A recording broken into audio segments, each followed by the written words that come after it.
Not much. Yeah. I was digging through some stuff the other day and found this. I don't know if you can see that. Oh, yeah. Oh, yo, that's old school, man.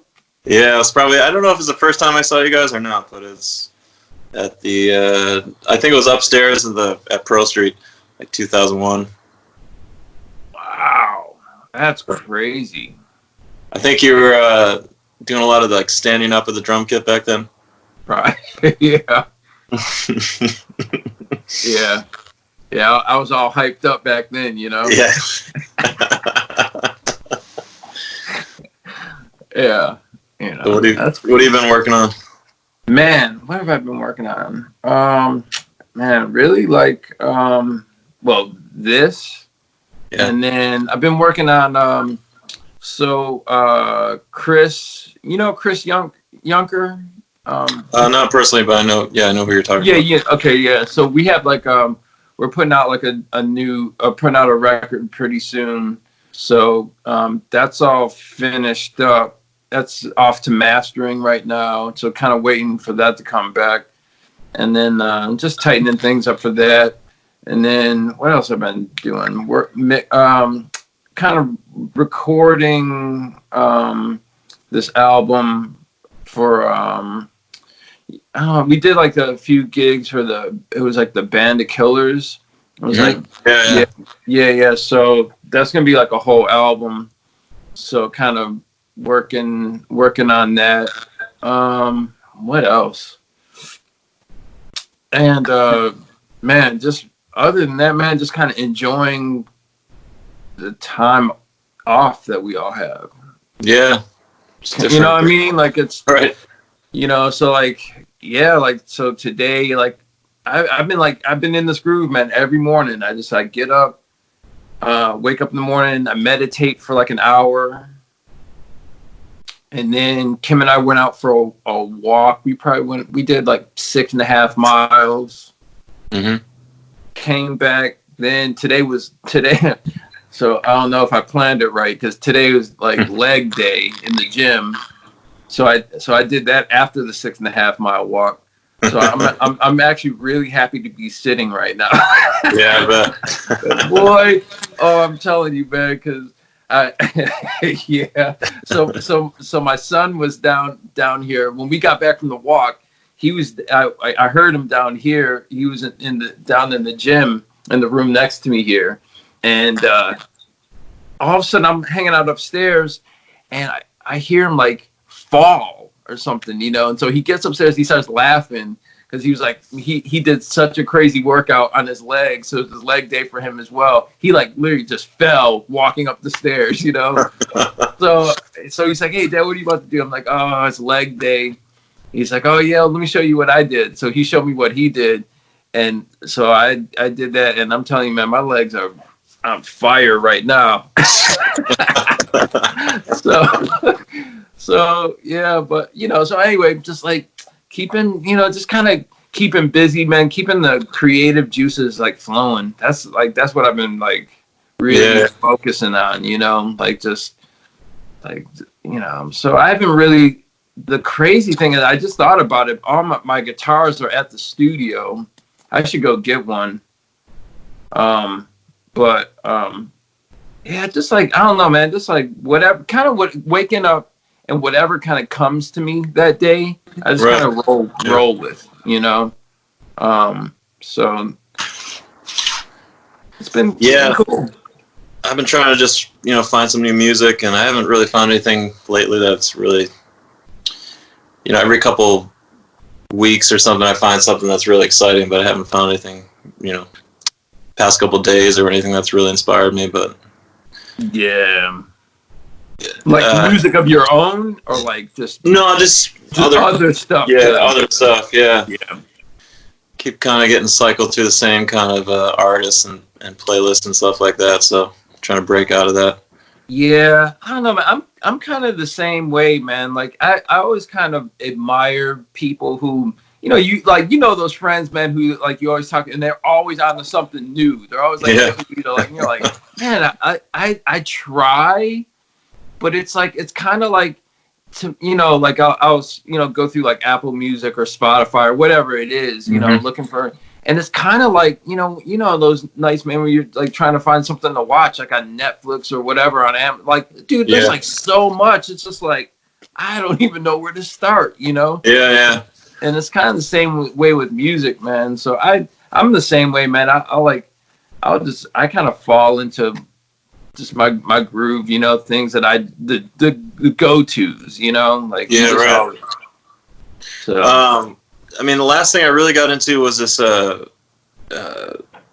found this documentary called I Like It Like That, I think it is. It's a story of Latin Boogaloo. It's on, I ended up purchasing it through YouTube. Yeah, like it's kind of hard to find, but it's really cool, like the way that these like Puerto Ricans and African Americans in New York City, like late 60s, early 70s, blended these two genres together.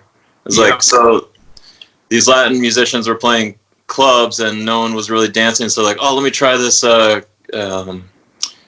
kind of a slow blues, but adding some of those like Latin piano patterns to it. Yeah. And some of the lyrics are in English. So it's kind of like combining those two rhythms and cultures, and it was only around for like 5 years, I guess, because some of the more established musicians like Tito Puente, they were putting those people out of work. So then they went through and said, no, you got to stop, like shut this Boogaloo stuff down. So it was, it's pretty exciting music, but it was only like really around for like 5 years or something like that. So. Yeah. And what was the time period on it? Like 60s or something like that? 60s, 70s? I think it's late 60s, early 70s. But so I'm a music teacher, and I was one of the Cardi B's tune from a couple years ago was like I Like It Like That or something, and she sampled one of the I think it's Pete Rodriguez, the original one, and so I showed them part of that documentary, and then like, you know, that was able to latch onto something that that they could relate to, you know, because that was a song that everyone liked, and then it was like, oh wait, what's that coming? Yeah. Where's that tune come from? Yeah, exactly. Yeah, that's funny, man. Yeah, it's pretty cool, man. Like my that comes up with my daughter sometimes. Like she'll play me like some cut or whatever, and she and so I'm like, I'll listen. I'm like, oh wait a minute, hold up, that's actually and then I'll find the record that, you know, it came from. You know, either if it's like straight sampled or like, you know, it's like the same. You know, it's basically the same chord progression, like the whole, you know, but they just kind of modernize it or whatever you want to call it, you know. And, but so it's always cool, and usually like she like ends up digging on like the old school version of it, you know, like, and then it sends her off on a little path of discovery, you know, which is really cool, you know. So yeah, I always like finding, like, you know, you find out. Yeah, either you have Spotify going or something, some song comes up, you're like, wait a minute, that's the sample? So, like, you know, try to run over and find out what it is before you lose it. But yeah, it's always a cool moment to find, you know. Yeah, no doubt, man. Yeah, man. Yo, dude, so what grade are you, what grades are you teaching, man? I'm teaching preschool to 8th grade. So preschool it's kind of to 8th. Wow. And I teach band, like middle school band. And then that's about, I used to be a high school band director, but I switched back to, I found that a lot of kids didn't know how to, you know, do anything. So it was like, by the time they get to high school, you wasted all those years of not, you know, knowing anything about music. Wow. Yeah, I remember we drove our, I feel kind of, wow, do I feel bad? I guess I feel kind of bad. We had our high school, our band director, man. Oh man, we drove that dude crazy, man. Like, oh man, we were bad, man.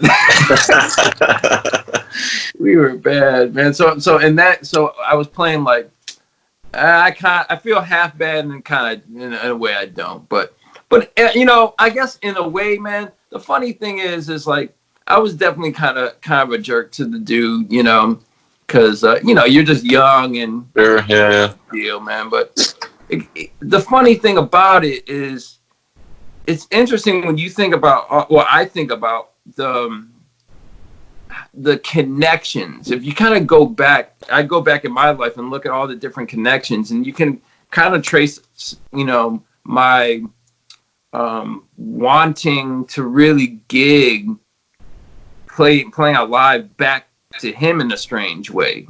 So the deal was, went to this school. It was like a school for, I don't know, whatever you want to call it, the gifted and talented or whatever, you know. So you had to like take a test to get into the school, and so I started there in 5th grade. It was a really interesting school because it was like 5th to 12th. Okay. And it was all one building. So it wasn't like, so everybody was mingling, you know what I mean? 5th graders were like, you know, mingling with seniors, you know what I mean? Like, so anyway, so the band, so I started the band in 5th grade, but like I said, there were seniors in the band too, you know what I mean? Like, so I was when I started out in the band, I was playing cymbals, you know, and then I moved, you know, and there was concert band, there was jazz band, concert band, and field band. And and you pretty much, I guess you didn't have to do everything. You definitely had to do concert band and field band. That was like the same thing, you know? Yeah. And then jazz band was obviously just like a smaller version of that. But anyway, so the marching band, we had the percussion section, man. We were just straight up clowns, man. We were straight usually up, man. Dude, we would be, going down the street, you know. And so what would happen, the band would be playing, and then when they were in between that, it was just percussion with rocking beats, you know what I mean? And man, we would just go straight, like, I mean, well, I would say hip hop, but this is before anyone was even really using the term hip hop. So we were just, you know what I mean? We were playing straight rap beats, you know what I mean? Like, just, man, it was hilarious, man. So, but yeah, we used to drive that dude crazy because we didn't do anything he told us to do. And so one of the problems, man, so I didn't read pretty much at all back then, you know what I mean? Yeah. So then you'd have like the state competition, right? And so so I went to the state competition one time, man, and we, you know, I knew all the music just by I learned it by ear. You know, what I mean? And this is this is when I was a little bit older. I was on like snare drum and doing all, you know, different things. So part of the competition was you had to sight read some stuff, you know? Yeah. Oh my goodness, dude. Yo, man, you might as well just, you know, putting up like Swahili in front of me. It didn't matter what it was. You know what I mean? Like, I botched that up so bad. But anyway, so with the jazz band, it was kind of interesting, man. The jazz band, we would, you know, do like, you know, concerts at school and like little functions or whatever. But then the jazz band got broken down into like it was a quartet or a quintet, something like that. It was bass, drums, piano. Oh, it was bass, drums, piano, saxophone, and Neil was playing in the band for a while too. Neil was playing vibes. He wasn't even playing piano; he was playing vibes. And we would be doing these gigs, like these gigs for like, say, they were like some kind of like board of education cocktail party or something like that, you know, or like little things like, so they were like after hours, you know what I mean? Like during school hours, you know what I mean? It was like 7 p.m., whatever, to like 9 or whatever. Or we're just off in the corner, like playing like, you know, standards and this and that. And then, man, we started like thinking, we had this suspicion, and we never figured out if it was true or not. But someone in the band started saying, "Man, I think the band director is getting paid for this for us to come in." You know what I mean? They're like, so we're like, hold up, man. So that's the case. Like, and we're not getting any money for it, you know. So so we actually broke out and started doing our own gigs as that group, you know what I mean? Yeah. And so with that, the sax player, obviously Neil was playing with us, you know, but the sax player in that band was actually introduced me to Peter Prince, who's a guitar player in Moonboot Lover, which was like the first like touring band I was in, you know what I mean? So again, and then after that, obviously, like there's, you know, and then I went to, you know, the Grey Boy All Stars, Carl Denson, and Soul Live. But the funny thing is that, you know, it's just that line goes all the way back to when I was like, you know, 7th, 8th grade. Yeah. Even before that, actually, you know, and it was this dude, you know, our band director who, you know, I kind of got along with sometimes, most times didn't, you know, but it was kind of like, in a funny way, it was like he inspired me to, our little group to like go off and do our own thing. Who knows what would have happened if, you know, we had a different experience with a different band director. Like it might, it probably wouldn't. I might not be sitting here talking to you right now. You know what I mean? Yeah. So it's kind of interesting, man. You know, to think of the influence that someone could have on you. You know, I think that's kind of your biggest hope as a music teacher, that in the school system at least, is that, I mean, the percentage of people that just quit right after high school or right after they have some kind of structured class, you know, they actually play on their own it's pretty huge. I mean, there's only like, I can only think of a handful of people that I know that played as you know, kids and are still playing, but yeah, a lot of people just give it up. But I think it's mainly either they don't find an instrument they really attach to, or they don't find a genre that they really can play their instrument in, which is getting harder and harder just because kids listen to less and less music that has real instruments in it, you know. So it's a struggle, but it's, you know, if you can get some kid to just speak speak music as a language, you know. Yeah. Like, it doesn't really matter what instrument you're playing, you know. It could be whatever instrument, you know, you gravitate towards, or they're all kind of connected anyway, you know. So yeah. I remember you told me a couple weeks ago or a month ago or something that you learn a lot of tunes on guitar first. Yeah, I thought that's pretty interesting. Yeah. Well, I mean,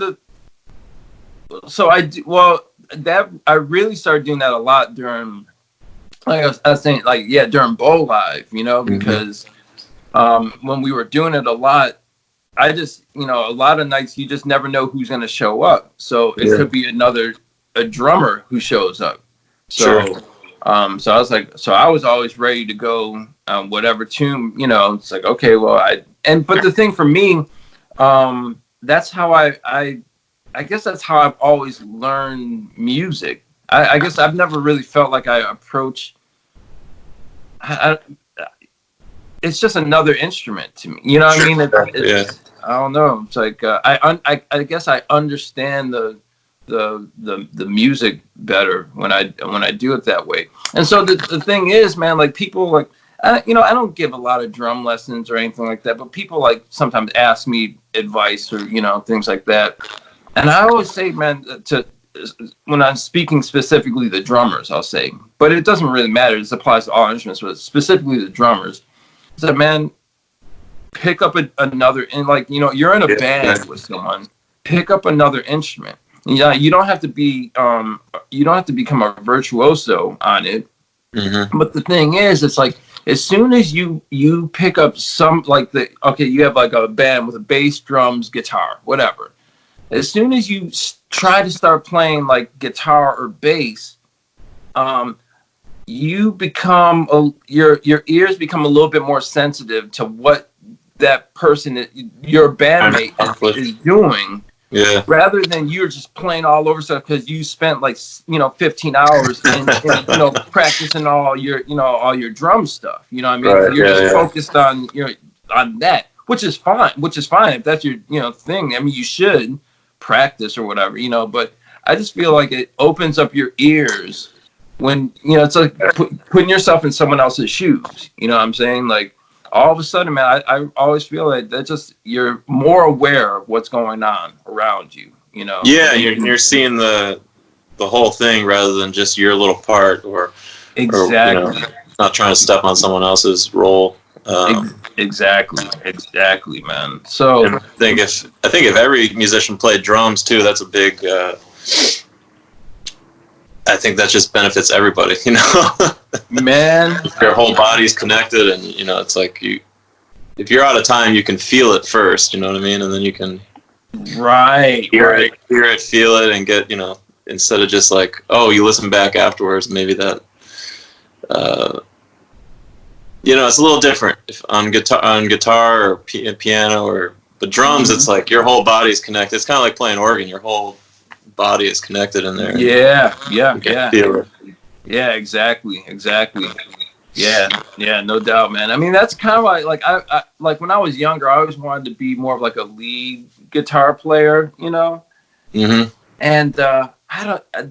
Because just that you get the most shine, that it looks cool and whatever, But man, like I kind of like gave up. I'm not gonna say I gave up on it, but I always have had so much more fun playing rhythm, and it's probably because I started out playing drums. You know what I mean? Like so, I guess that kind of makes sense. Natural progression. But man. And then once I really started digging into like rhythm guitar players, you know what I mean, like or guitar or just guitarists who are really good at playing rhythm, you know what I mean? Yeah. Man, it just again, like you can feel it in your body, you know what I'm saying? Like it just when it's right, it just feels so. But I guess I'm just a feel player, so. Yeah, well, one of the things I was going to ask you was, like, what do you think is when you're young and stuff, you're like, oh, I really, there might be a musician that makes you pick up an instrument or makes you really say, oh, I want to be a musician. But, like, what do you think is a musician that you first heard maybe later on that was like, oh, that's something I can do? That's something that really you identified with. Man, that's a good question, man. So I was thinking about it for myself, and I've got an answer, but I was wondering who. Man, there's been, I guess, well, it's kind of easier for me. I can answer that almost in two parts. So the thing is, I started so young that I never really had. The funny thing is, I don't even know at what point where I actually wanted to be a musician. I literally started really, really young, and then I started gigging out when I was like 11 years old or something. But it was just, it was just like, oh, okay, I was either like skateboarding, playing basketball, or playing music. It was all the same, it was just something I did. And then all of a sudden, like after high school, like I guess I was making money. I was making good money during high school playing music, but it never felt like a profession. But so with that said, like while I was doing that, I never looked to any, like there was music that I liked, but I never like found a musician that I was like, oh, that makes sense. That's me, or I can see myself. But I'll tell you this though. Well, no, eventually I did, but what really did it for me was when after high school I moved to Brooklyn, and a friend of mine was the front of house engineer. This guy was from Buffalo, but he was also the front of house engineer for the Brecker Brothers. And it was like the return of the Brecker Brothers. So it was like Randy, Michael Brecker, Randy Brecker, Mike Stern, Dennis Chambers, and James Genus was playing bass. And I cannot remember the keyboard player's name. But anyway, so he hit us up. He said, hey, I'm in town. And you want to come by the rehearsal studio to meet the guys, whatever. So like, all right, cool. So we went over to the rehearsal studio, and I met all the guys, Mike Stern, Dennis, and then we went to the show at the bitter end. Not the bitter end. Not the bitter end. What's the? Well, whatever. It doesn't the name of the place it doesn't matter. But anyway, the bottom line, man. And Dennis Chambers, that was like the first time, like Okay, so before that, I grew up. My parents, took us to some really cool shows. I got to see like Tony Williams, when I was younger, Max Roach, like great jazz drummers, and that was great. I knew I was seeing greatness, right? But it wasn't but I was younger. But when I was probably 18 or 19 when I saw Dennis Chambers, and man, he did some stuff that night that completely destroyed me. Like, I mean, it was the most amazing stuff I had ever seen. And I remember we left the show and went back to Brooklyn. And I got back to the apartment, and I was literally, it was like a progression of like getting on the subway, going back to Brooklyn, and I could feel these thoughts running through my head. By the time I got back to Brooklyn, man, I was seriously gonna just give up. Just quit. Yeah, quit, dude. Because I was just like, after what I saw, I was just like, dude, I got nothing, And then maybe it was like took a few days. I was kind of bummed out, And then all of a sudden I heard like this voice in my head, man. It was just like, and it just told me like, man, there's room for everybody, right? And like, and the way I took that was like, man, Dennis is doing his thing, you know what I'm saying? Like, but that's the way he approaches it, right? But there's room for everybody, you know what I mean? And so after that, I put on Herbie Hancock Headhunters album, the first album, with like Chameleon and Watermelon Man, all that. And Harvey Mason was the drummer on that album. And I literally put headphones on and I played to that album nonstop for weeks, man, weeks.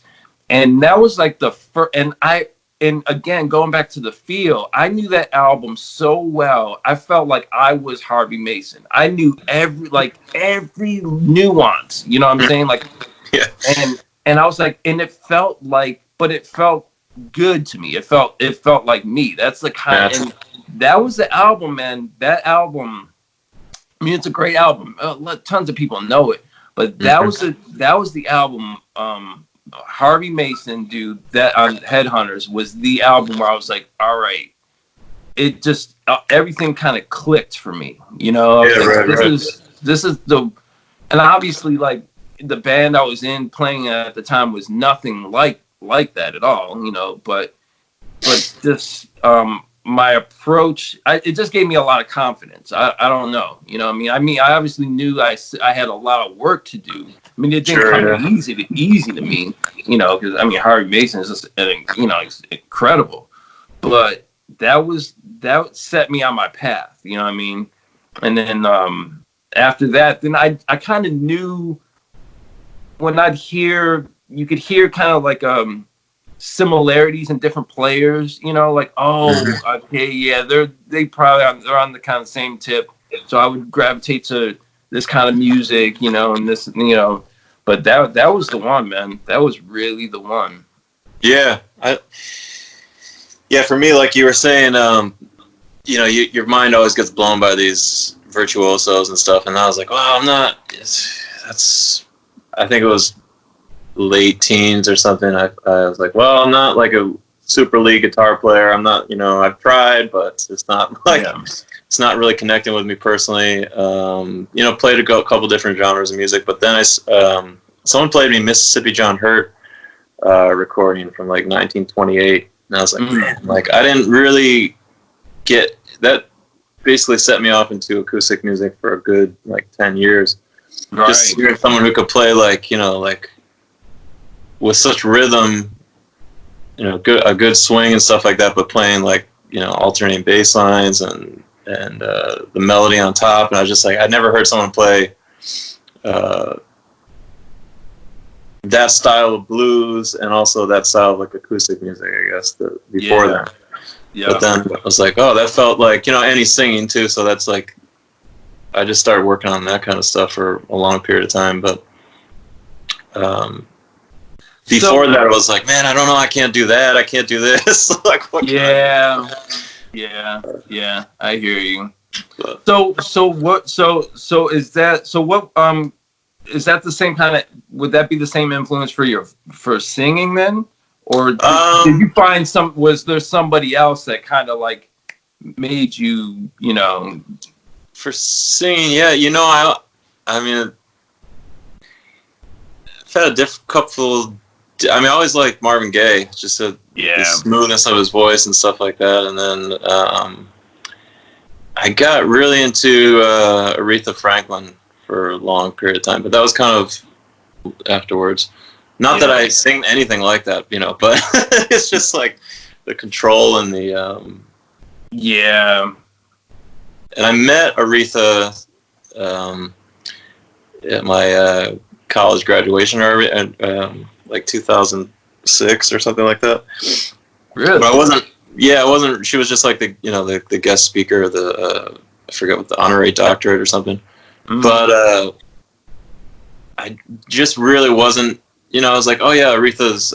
I just didn't know a whole lot of her material. That like knew all the hits, but then like a couple years later, I'm like, whoa, what did I just miss? Yeah. But. So you must have Aretha live at the Fillmore then. Yeah, but that track with Ray Charles is probably my favorite of all time. I mean, it's just, man, you can hear it when Ray gets on the keyboards, like just takes it to another level.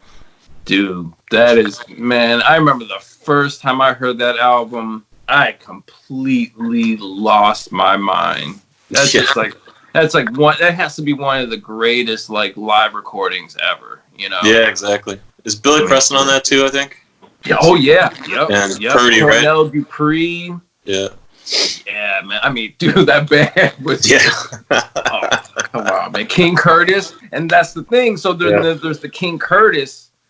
There's a live album of King Curtis. Mm-hmm. I don't know if you heard that one, but it's literally I don't think so. The opening, like it was the opening show of that show. Yeah. So it's like the same band, it's the whole, but it's just all instrumental King Curtis stuff, And then have you ridiculous, man. Have you seen that? There's a video I found on YouTube a couple years ago called it's Aretha. I think it's '68 in Amsterdam. Have you seen that? No. It's you got to type those in pretty much exactly, but it's right when she was getting popular, and she wasn't as popular over there yet. So like there's a whole interview in the beginning part. It's like 20 minutes. You can fast forward to that, but his band is playing as a warm-up band, I believe. Yeah, and then she comes on and just like she walks right through the crowd, and people are going crazy. She gets on the stage and she steps up to the wrong microphone. The guy moves her over, and then like people are going crazy, throwing roses at her. She's getting hit in the face with roses and not missing a note. It's like it's crazy. Look it up though. I think that's probably the best live performance, even though the video quality is like it's pretty good, but it's they try to get a little psychedelic and spots. Yeah. Where was it from? It's called if you just type in Aretha Franklin Amsterdam, I think it's 1968 or something like that. Yeah. I always love finding like those music like videos from like even like the late 50s throughout the 60s, like from Europe. They're always trying to do like some psychedelic. It could be like some total like straight jazz, And cats were totally on some crazy psychedelic. Yeah, zooming in and out with exactly. And she's like right before she goes on, she's like smoking a cigarette.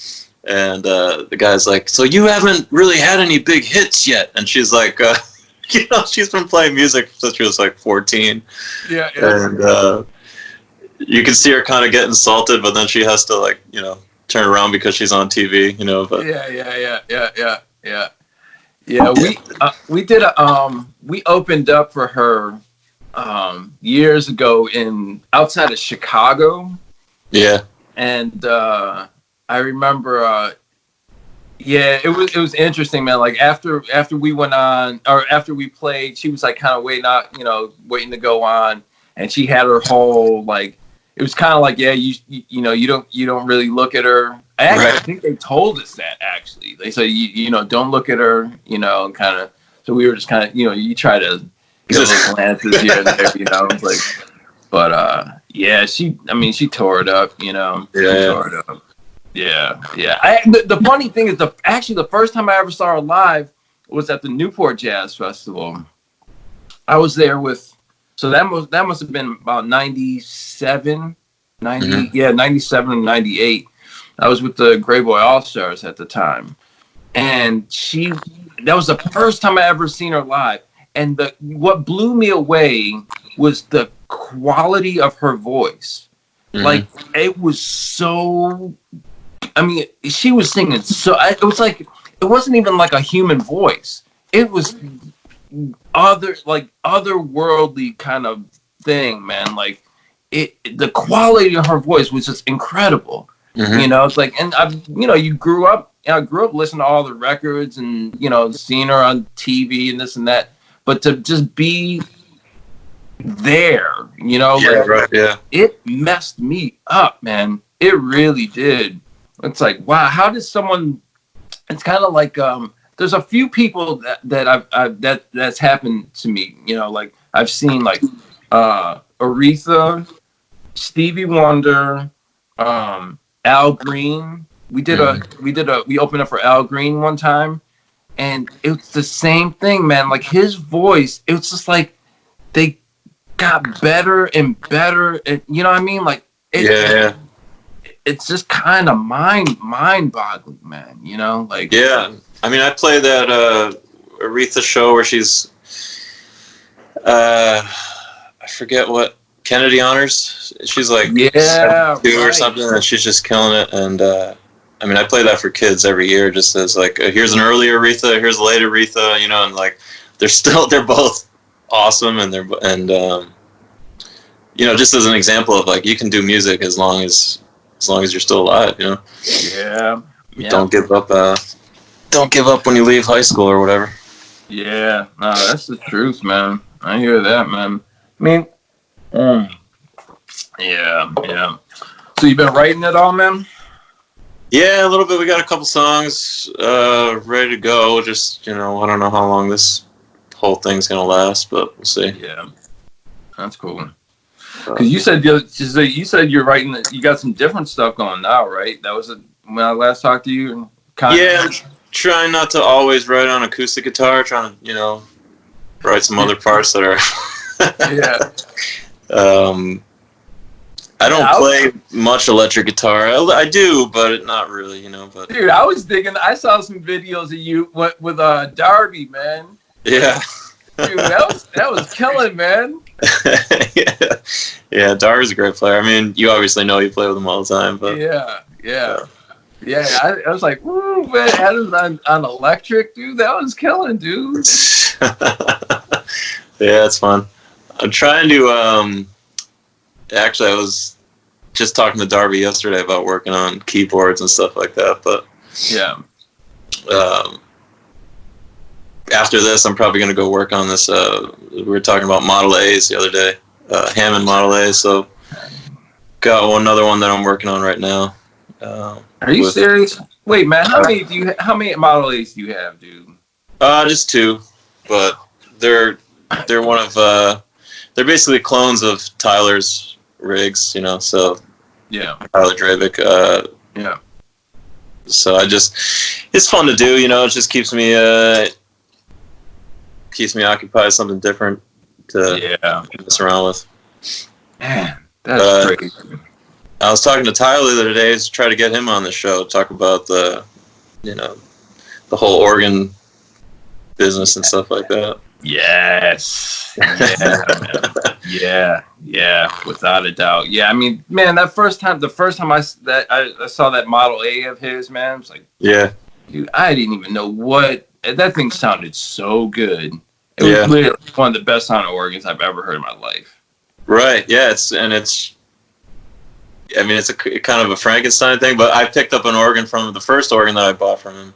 It was an A100 it was a Leslie, and we tested it with that organ, And like he's like, well, this is a Frankenstein, some parts from like 36, and I was like, just I couldn't even pay attention to the Leslie anymore. I was checking out the organ. Like, well, definitely gonna have to build myself or get one of those someday, So yeah, that's what happened.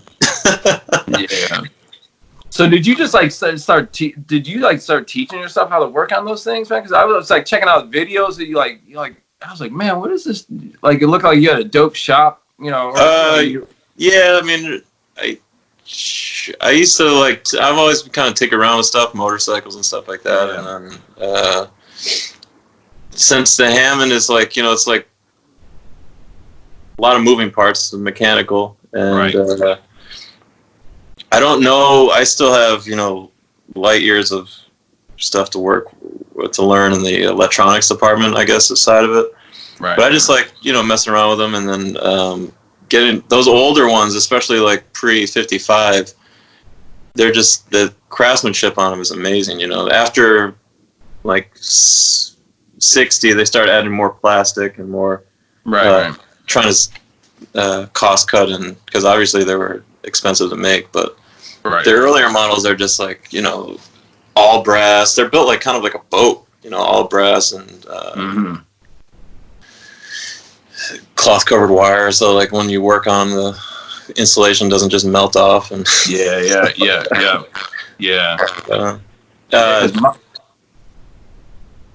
mine is a 61 A101. It's actually same. Darby has a A101 as well, actually. Mm-hmm. I think it sounds great, man. I love it. But. Yeah. Basically up to 63, the quality is really good, and then, you get some issues after that, but it's just an amazing instrument. I don't know if you know, I got really into it a long time. We're just interested in Hammond organs because the telharmonium. Do you ever hear that instrument? I know. Yeah, I know. Yeah. It was made in Holyoke. Well, it was built in Holyoke in like 1895, but it was like basically that guy Thaddeus Cahill invented that using those like tone wheels, instead of like being that small, they were huge, So they were they had to be big because they had to spin enough, create enough electricity to be heard. Anyway, so that instrument was used in New York City for a little while. It was like it took up a whole warehouse basically. It's like cost a couple million at that point to make or something, and then no one used it until Hammond reused those ideas and made the Hammond organ. But at that point, they were amplifiers, so he could shrink them down and make it portable. Wow. Huh. That's crazy. So I guess I always thought that the Hammond organ was kind of like they're trying to recreate like pipe organs or something. Like with that's the drawbars. I mean, like different. They were. They were definitely, but that other instrument was trying to do that too. So it was like additive synthesis of adding different tones in and creating new sounds. But it was like the first electronic. Well, not the first electronic, but one of the first instrument that used additive synthesis. So like combining more than one sound to make a new sound.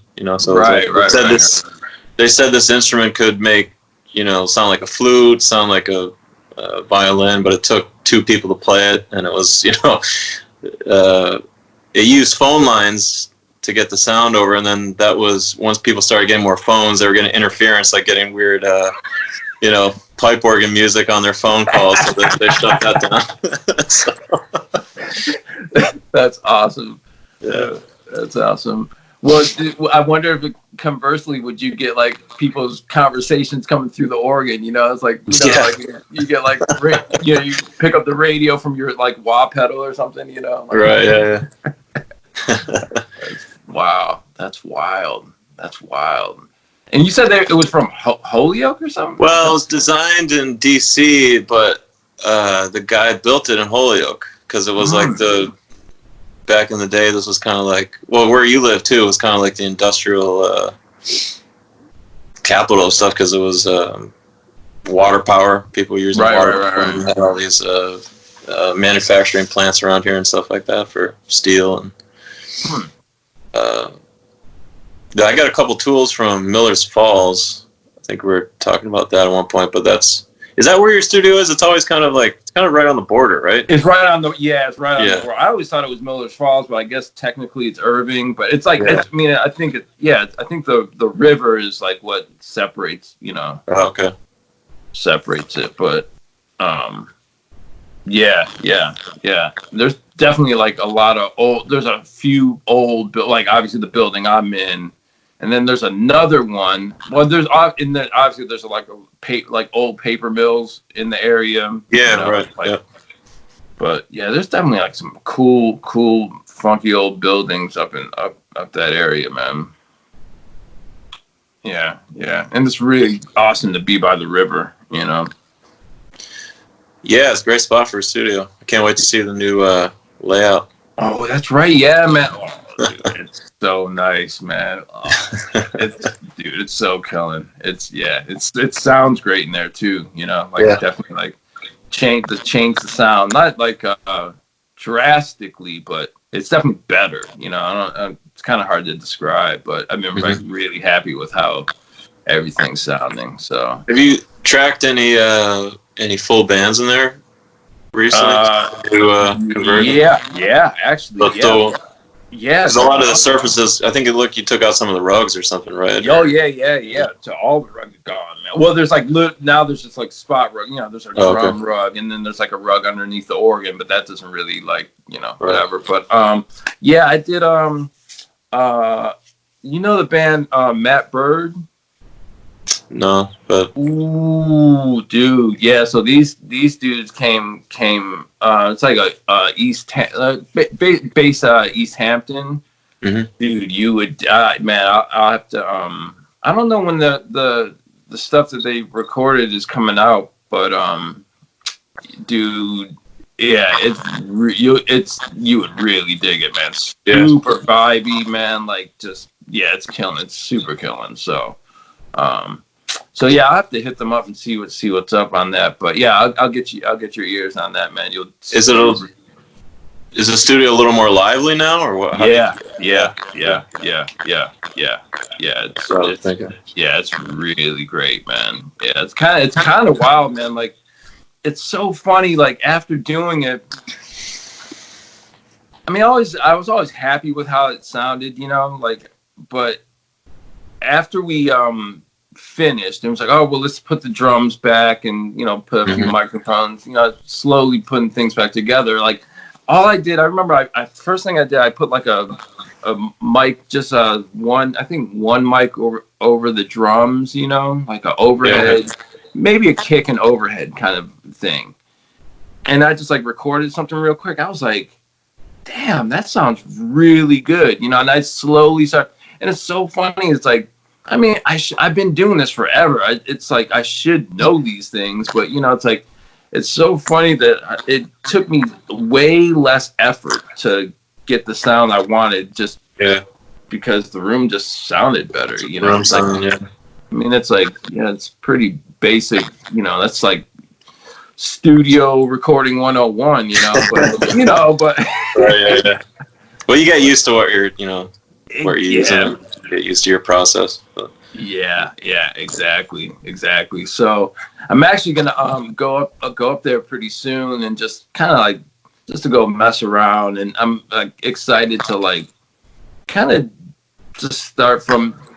Every once in a while, I flip up everything that I'm doing. Like, I'll be in a groove for maybe like a 6 months or something, where I just leave the drum mics exactly where they are, and just because it works, it's cool, But then like one day I'll listen to some album, or I'll watch some video on YouTube or something, and I'm just like, all right, it's time to, or I just get a feeling where it's time to flip it up. I'll go to the studio and just like rip all the mics down and just like, all right, let's try something different, like.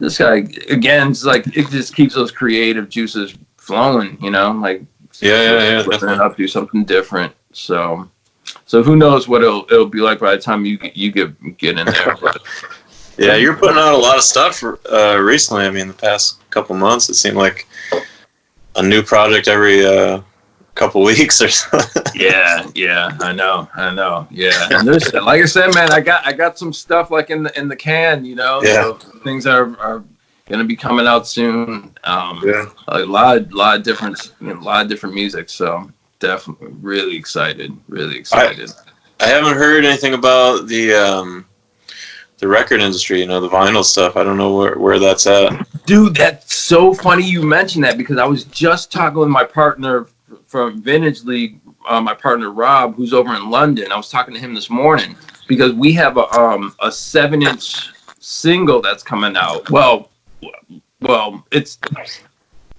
we were gonna put it out soon. Yeah, right. And he just asked me that same question. He's like, you know, he has to contact them because if all the music went off and the artwork, everything went off to being pressed up. We don't know. Like, right.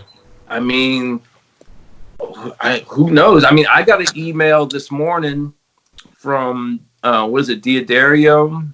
You know, like, make the strings and all that, but they're like the parent company for, like, you know, like Evans drum heads and Pro Mark sticks and all this kind of stuff. And they sent out email. They were like, yeah, because they're based out of New York and Long Island. And they're like, yeah, because of this whole, the lockdown or whatever, however you want to call it, we can't ship anything to any of the artists. Like, so it's like, but I mean, I was kind of joking with Kim. We were like on a walk. I was like, well, like, who needs drumsticks or guitar strings right now? You're not on the road gigging, so it's not a huge deal. But yeah, it's interesting to think, like, wow. So I don't know if vinyl is being pressed up right now, because it's not like a lot of states. Well, so these guys that we're dealing with for our vinyl, they're in Germany, I think. Oh, okay. Yeah. What's the name of that company, do you know?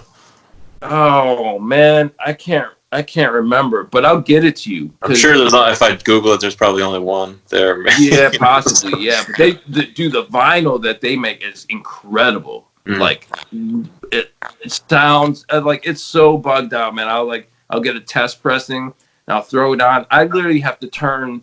I like in between songs. I'll crank the stereo. You cannot hear any like. It's so bugged out. It's like, it feels like vinyl, it sounds like vinyl, but you don't hear like the crackling and popping. It's like, I don't know what they're doing, man. It's amazing. It's amazing. But I have no idea. So he was gonna try and contact them to see if they're still, you know, in production. I don't know. I mean, then there was that big fire or whatever in California. So that plant's shut down. So I don't know. Yeah. How they're readjusting or whatever. But this whole thing will be interesting to see what comes out of it. But yeah, man. I don't know. Like I don't know. I'm really optimistic, man. You know, it's kind of. I was talking to someone from the UK yesterday, and he actually sent me a link to, because his band, or one of his bands, they were like, yeah, we're working on this EP right now. And I was like, oh man, are you like recording like all together? Are you doing separate? It's like, no, we're all separate. Everyone's just doing stuff at home. Man, this recording sounded, it's like ska, you know? Dude, it sounded like all of them were in the same room together. Like, I mean, it sounded incredible. This recording sounds so dope. So that was one song. They're working on a whole EP. But I don't know. I think that a lot, like, people are just, they're going to make the most of the situation. Yeah, and they're going to create too, you know? So. Yeah, man. The way he mentioned it was like, man, it's just kind of leveled the playing field.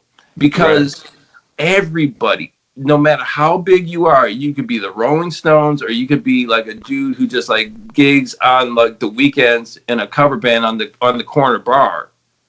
Everybody's in the same position. Nobody has a gig right now, you know. So it's like, I really think that there's going to be like a just an onslaught of just super creative music that's going to come out, because the one thing is like, you know, unfortunately, a lot of people are out of work, you know, and things like that. And that's definitely a drag. But with that said, a lot of people have a lot of time on their hands right now. Yeah, exactly. And a lot of people who have a lot of super creative people have time with the time on their hands now, who normally wouldn't have that time. Because they're like working a normal, you know, working the gig, working a job, doing this and that. And they're like, I wish I had time to. Everybody has time now. So it's going to be pretty amazing. Like the next few months, man, we're going to hear some really incredible music, I think, you know, which I think is inspiring, you know? Mm-hmm.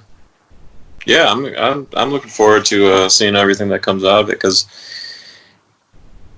I mean, I just saw something today. I was like, you know, I think you know, artists are getting people through the boredom, through the monotony of the day, and you know, people will see how essential those